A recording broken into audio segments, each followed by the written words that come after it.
someone that doesn't believe in God? Do you know someone that is bitter with God, that left God's church? Well, I do. I know quite a few people like that.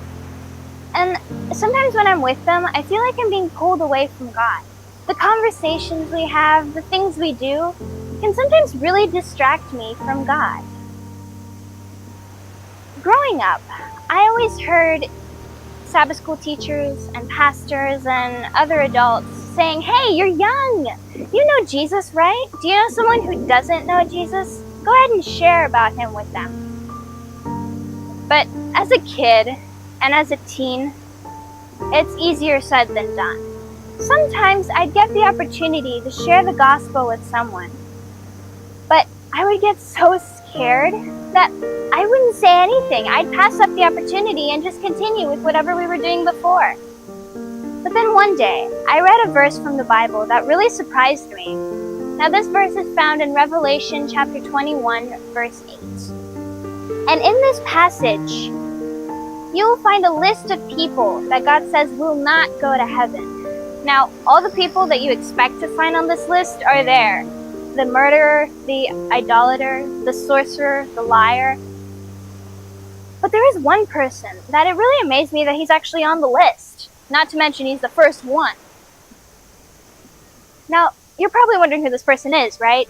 Well, this person, he's fearful. He's the coward.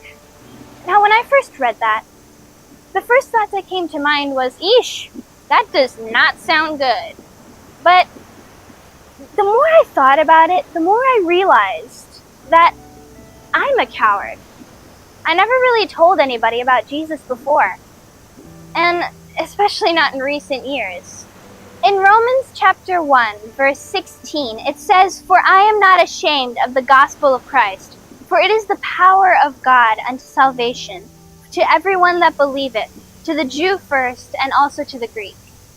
You see, we shouldn't be ashamed of God. Jesus came to this earth. He died for us. He's definitely not ashamed of us.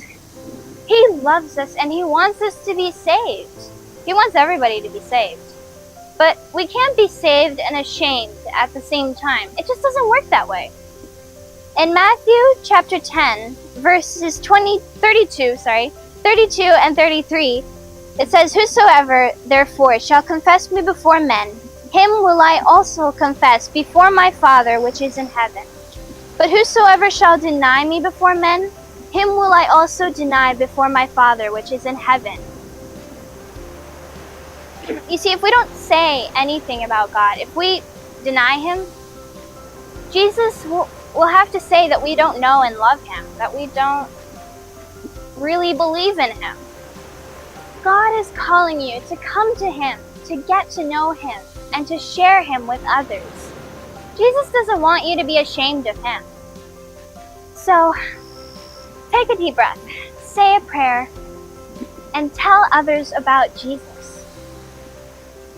And when we come to him and see him face to face, he will say, "Well done, my good and faithful servant."